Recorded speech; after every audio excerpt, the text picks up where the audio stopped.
Jemaat Tuhan Shalom, kami sangat bersyukur karena bisa menyapa Jemaat Tuhan lagi di hari yang baru, kesempatan yang baru. Saya percaya bahwa ada kemurahan dan anugerah yang kita rasakan bersama-sama setelah kita beristirahat di sepanjang malam dan Tuhan berikan kesempatan kita untuk bangun di hari yang baru dengan segala berkat-berkat dan anugerah yang baru di dalam kehidupan kita. Seperti yang saya sudah sampaikan beberapa waktu yang lalu berkaitan dengan masa Prapaskah, dan kita akan merenungkan firman Tuhan yang berkaitan dengan karya Kristus. Dan secara khusus saya sudah mengajak jemaat untuk merenungkan Markus pasal 10 ayat yang ke-45. Dan kita akan kembali merenungkan teks yang sama di pagi hari ini. Izinkan saya untuk membacakan bagi Bapak, Ibu, dan saudara semua sekali lagi. Karena anak manusia juga datang bukan untuk dilayani, melainkan untuk melayani, dan untuk memberikan nyawanya menjadi tebusan bagi banyak orang. Mengingat karya Kristus di masa-masa Prapaskah ini, kita sudah melihat dua hal yang Kristus lakukan berkaitan dengan karya Kristus atau juga gelar Kristus yang disebutkan di dalam ayat ini, baik yang secara langsung maupun juga yang secara implisit. Nah, dikatakan di sana bahwa Yesus adalah anak manusia yang menandai keagungannya, tetapi juga menandai karyanya yang sempurna sebagai penebus, sebagai anak Allah yang hidup, tetapi juga manusia sejati.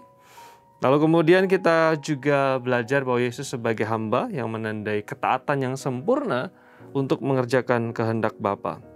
Kemudian di pagi hari ini kita akan kembali merenungkan satu bagian penggalan firman Tuhan di dalam teks yang kita sudah baca tadi, yaitu di bagian untuk memberikan nyawanya.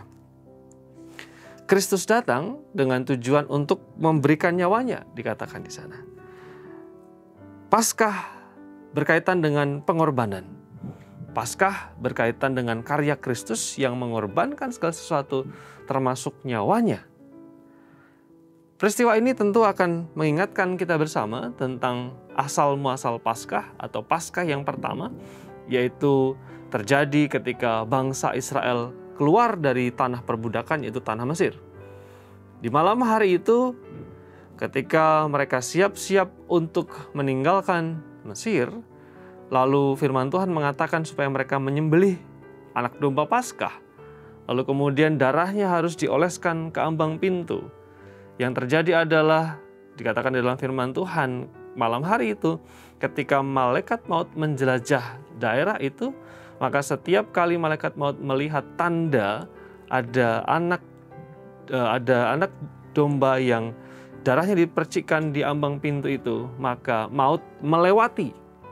Ya, maka maut pesah, melompat atau melangkah dan tidak masuk ke dalam rumah itu.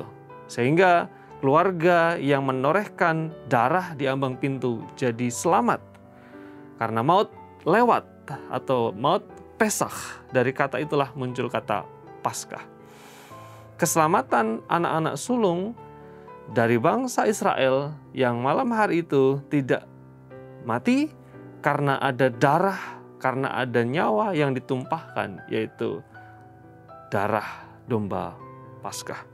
Ini mengingatkan tentang karya Kristus yang karena darahnya, yang karena pengorbanannya, darahnya ditumpahkan sehingga setiap orang yang percaya kepadanya boleh dilewati oleh maut, tidak akan mengalami kebinasaan karena ada anugerah yang diberikan, ada pembasuhan dosa yang diberikan sehingga orang percaya diberikan anugerah dan keselamatan.